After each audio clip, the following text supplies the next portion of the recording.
Yamaha just dropped a V6 that embarrasses every American outboard on fuel economy, and it's forcing Mercury to rethink the Verado playbook for the first time in years.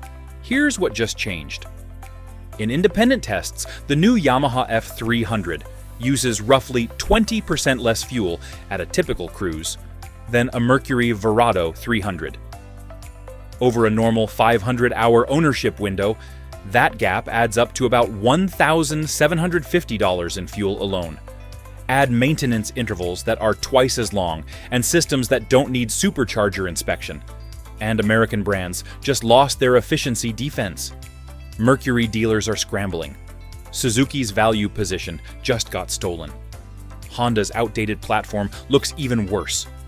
If you already own a Verado or you're about to repower in the 200 to 300 horsepower range, this is the kind of shift that either saves you thousands or locks you into the wrong engine for the next decade. By the end of this video, you'll see the exact ownership calculations dealers hide, which engines are getting exposed, and whether Yamaha's premium pricing is actually justified by long-term savings. The shock nobody expected. Mercury owned the 200 to 300 horsepower V6 market for years. The Verado 300 was untouchable. Fastest acceleration, most advanced rigging. Every high-end center console came standard with Mercury power. Dealers pushed them hard because margins were fat, and buyers trusted the brand. But here is what they buried. Verado owners were quietly complaining about fuel costs, supercharger maintenance anxiety, and service intervals that cost twice what Yamaha owners paid. Nobody cared during the boom because boats were selling faster than dealers could rig them. Now inventory is sitting. Buyers have time to compare. And Yamaha just handed them ammunition that makes the Verado look expensive and outdated. The new Yamaha F 300 V6 burns 2.8 gallons per hour at cruise. The Mercury Verado 300 burns 3.5 gallons per hour. That is a 20% gap. Over 500 hours of typical ownership, you are talking $1,750 in fuel savings at $5 per gallon. Yamaha's maintenance intervals are 200 hours. Mercury's are 100 hours. That is half the service visits over the same period. Each service costs less because there is no supercharger to inspect. No complex belt systems, no extra oil capacity. Add it up, and Yamaha just made Mercury's flagship look like the expensive option that costs you more every single season. If these numbers are making you rethink what dealers have been telling you, hit subscribe because we're about to show you exactly where American brands still win. The 3 engineering bets that changed everything. Let's talk about what Yamaha actually did differently, because this is not luck. This is 15 years of iterative engineering while American brands chased horsepower headlines and supercharger drama. Bet 1. Yamaha committed to naturally aspirated 4-stroke architecture in 2006, when competitors were still defending 2-strokes, or experimenting with early 4-stroke designs. The F225 and F250 platforms became their testing ground for offshore V6 refinement. They learned how to manage heat in long offshore runs. They figured out vibration isolation that kept engines smooth at wide-open throttle for hours. They perfected fuel mapping across every load condition. By the time Mercury pivoted hard into 4-stroke V6s, Yamaha had a 15-year head start on solving the problems that still haunt complex engines today. Bet 2.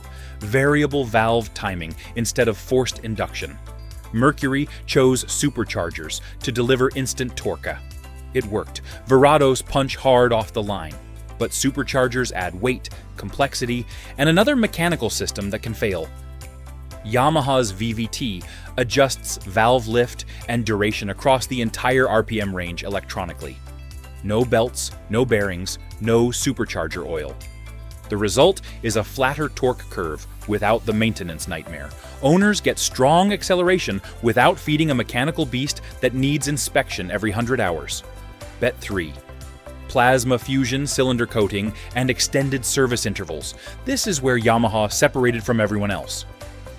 Coating the cylinder walls with a plasma-bonded surface reduces friction and wear to the point where they can confidently push maintenance intervals to 200 hours.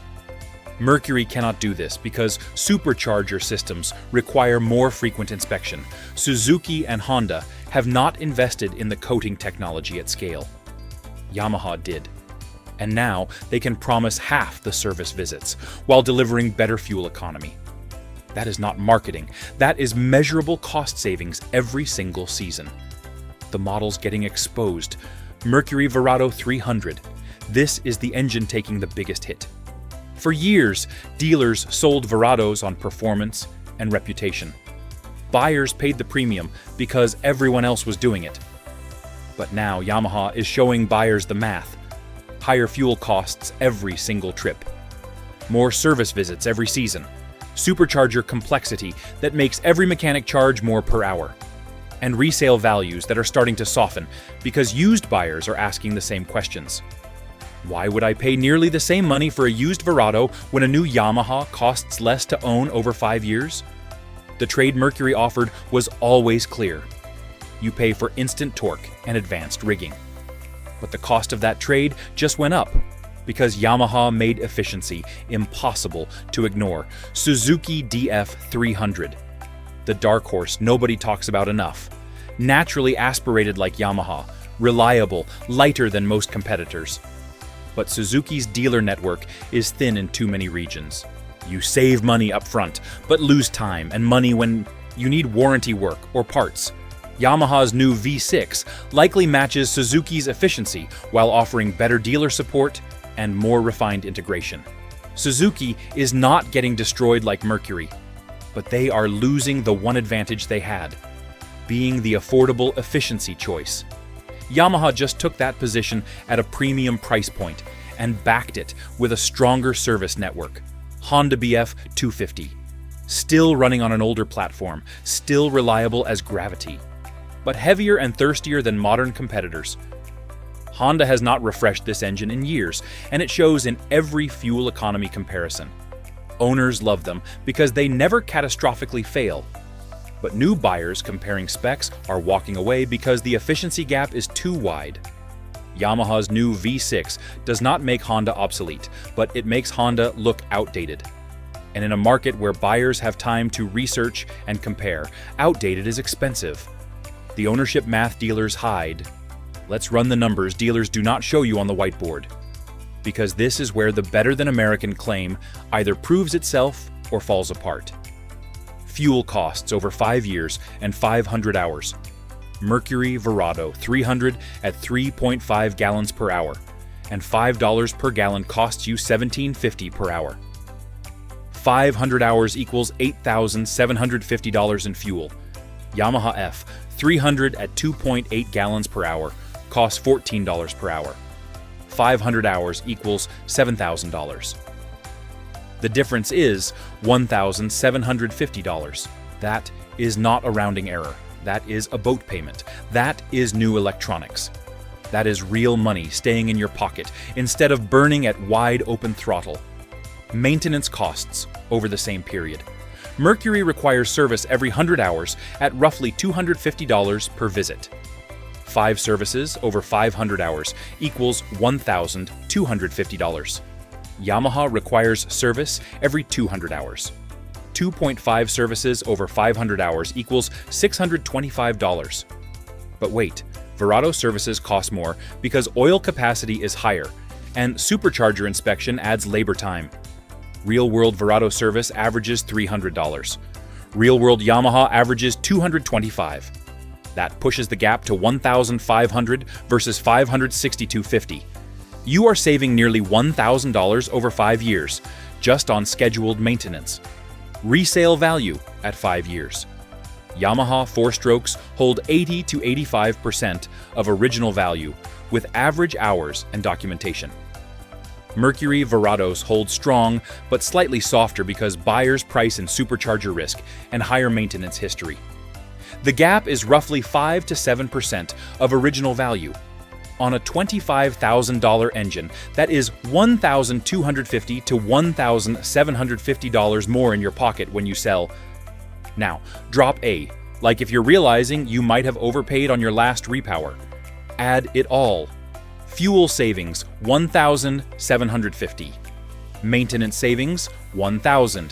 Resale advantage, $1,500. Total 5-year cost of ownership advantage for Yamaha is $4,250. Dealers do not show you this math because it kills Verado sales. They would rather talk about acceleration and brand legacy. But buyers who run the numbers are starting to ask uncomfortable questions. And Yamaha just gave them the calculator. Where American brands still win. Let's be honest about where Mercury and American engineering still hold advantages. Because this is not a clean sweep, and pretending otherwise makes you look like a fanboy instead of an analyst. The reality is more nuanced than any headline can capture, and buyers who ignore these advantages are making decisions based on incomplete information. Raw torque off the line.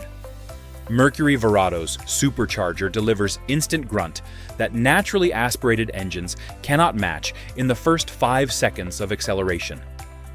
If you run a heavy center console or a deep V hull that needs to get on plane fast in choppy water, that supercharger punch is worth the cost.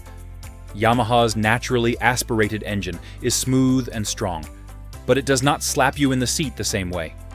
For tournament anglers who need every tenth of a second getting to the fishing grounds, or for captains running rough inlet conditions daily, where hesitation can mean getting broadsided by a wave, Mercury's torque curve is still the better tool. This is not about bragging rights. This is about physics and real-world performance in conditions where acceleration matters more than cruise efficiency. Dealer network density. Mercury has 3 times the dealer footprint of Yamaha in North America. Walk into any coastal town and you will find a Mercury dealer with trained techs and parts in stock. Yamaha's network is growing, but still thinner in smaller markets and remote regions. When something breaks and you need your boat back on the water for a charter or a tournament, dealer access is everything.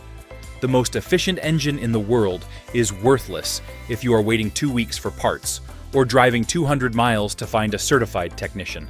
This is not a minor inconvenience. For commercial operators running charters or guides who lose income every day the boat sits, dealer density is often more valuable than fuel savings. For recreational boaters in remote areas, it is the difference between a weekend inconvenience and a season-ending breakdown. Rigging ecosystem maturity. Mercury's digital throttle and shift system.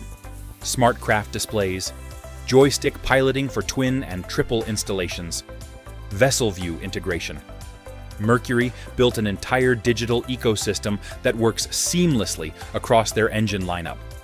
Yamaha's Command Link and Helmmaster systems are solid, but Mercury's compatibility list is longer and installation is more standardized. Boat builders know Mercury systems inside and out. Riggers have done them 1,000 times. That familiarity reduces install time and eliminates integration surprises. When you are building a custom boat or repowering a complex multi-engine setup, that ecosystem advantage saves you time, money, and headaches. Yamaha is catching up, but Mercury's head start in digital integration remains a tangible advantage. Availability right now. Yamaha's new V6 will face allocation shortages for 12 to 18 months. Mercury Verados are sitting on dealer floors today. If you need an engine this month because your current power just died, or because you are finishing a boat build on a deadline, waiting for Yamaha is not an option. Mercury wins by default because they can deliver, and in some cases, that availability is worth more than long-term efficiency. The trap buyers are walking into. Here is what dealers are doing right now to protect Verado sales, and if you do not see it coming, you are about to overpay. These tactics are not illegal or even unethical in most cases. They are just sales strategies designed to emphasize short-term affordability while downplaying long-term costs. The problem is not that dealers are lying. The problem is they are telling you half the truth and hoping you do not ask about the other half. Trap 1. Financing manipulation. Dealers are offering 0% financing on Verados to make monthly payments look identical to a cash Yamaha purchase. You think you are getting a deal on the financing.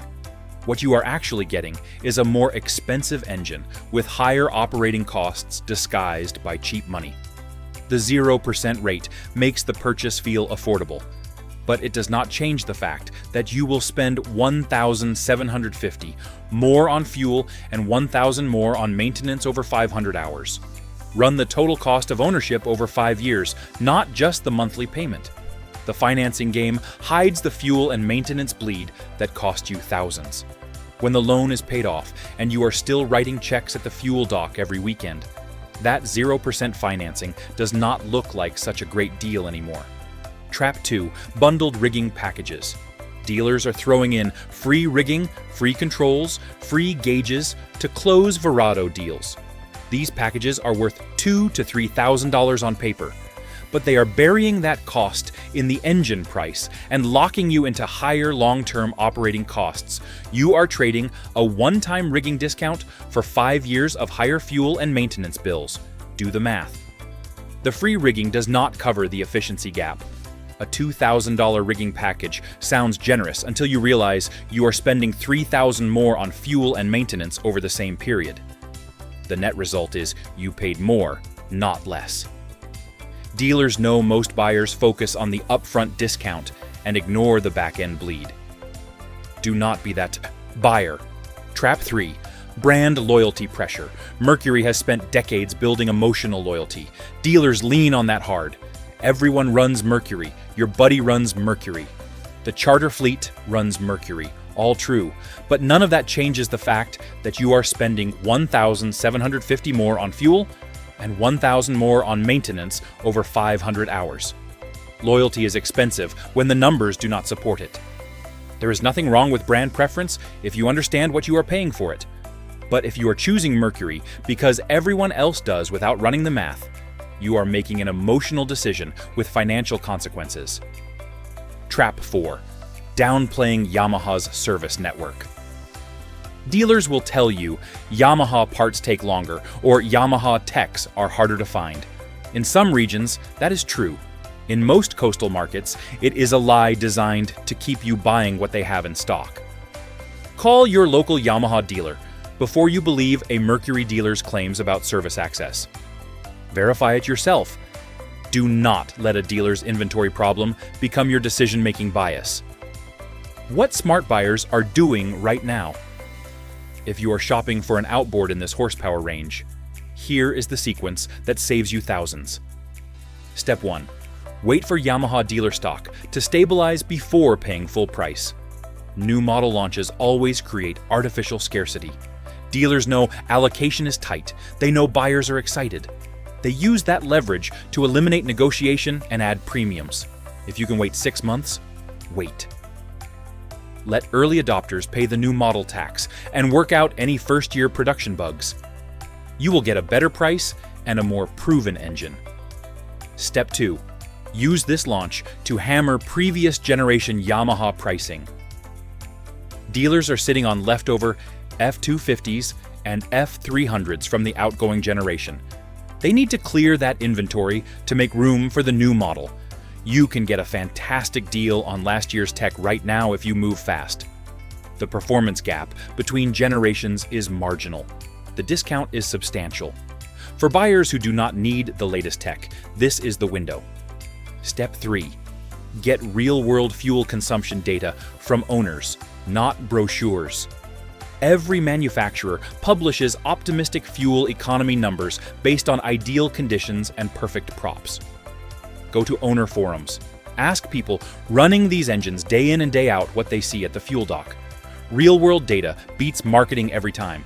If owners are reporting 2.9 gallons per hour instead of 2.8, that is still better than Mercury's 3.5.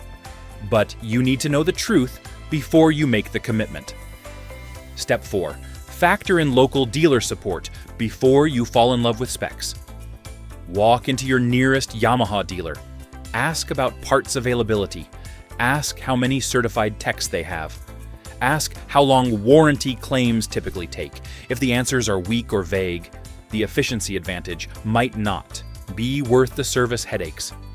A slightly less efficient engine you can get serviced tomorrow is better than the most efficient engine in the world that leaves you dead in the water for 2 weeks waiting on parts. Step 5. Match the engine to your hull and usage, not the hype. Some hulls pair better with the instant torque of a supercharged engine. Others run more efficiently with smooth, naturally aspirated power. If you are unsure, talk to your boat manufacturer or a reputable rigging shop. They have seen hundreds of installations. They know which engine characteristics work best with your specific hull design. Do not let a spec sheet override real-world compatibility. Where this goes next. Short term, expect dealer allocation games and limited stock for the next year. Yamaha is ramping production, but they cannot flood the market overnight. Early buyers will face wait lists or premiums. Mercury will respond. They have to. Expect either a Verado refresh with better fuel economy or aggressive financing and rebate programs to protect market share. Watch for it. That is your negotiation leverage if you are set on staying with Mercury. Medium term, 1 to 2 years out. Production normalizes and real-world owner data floods forums and social media. Pay close attention to it. Early owners will report things the marketing materials will not. Fuel economy under load. Service experiences, parts availability, failure points. That data is more valuable than anything a dealer will tell you. Used market pricing for previous generation Yamaha V6s will soften as buyers either wait for the new model or grab discounted leftover stock. If you are patient, that is where value hides. Competitors will release countermoves. Suzuki might push a DF350 to reclaim the efficiency crown. Mercury might go all in on a revised Verado 300 with improved fuel mapping and longer service intervals. Honda might finally refresh the BF250 platform. This launch just started an arms race.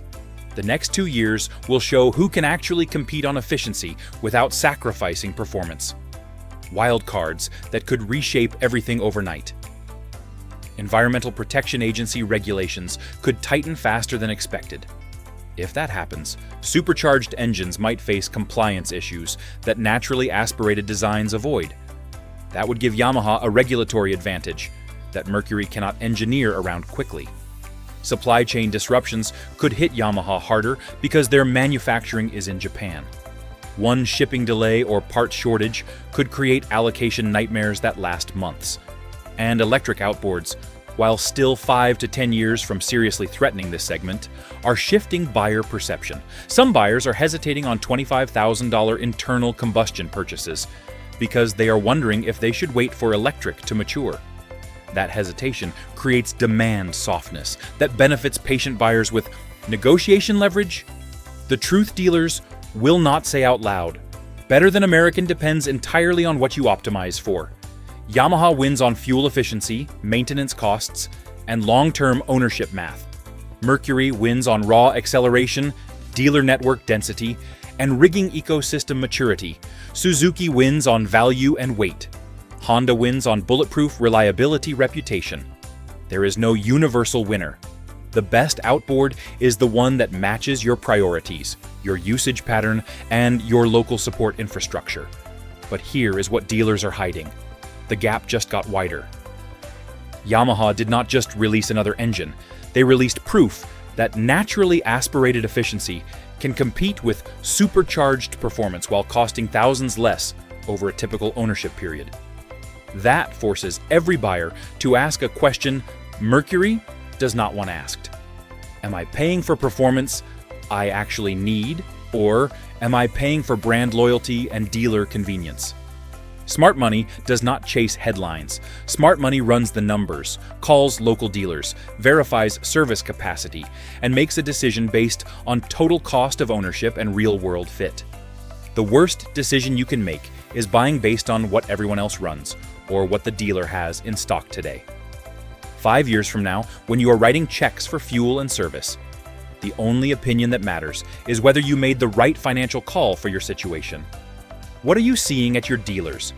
Yamaha hype building or Mercury loyalty holding strong? Drop your thoughts in the comments, because personal data helps everyone make smarter calls. If this breakdown showed you the math dealers skip, hit subscribe, because our next video exposes the worst engines you should avoid at all cost.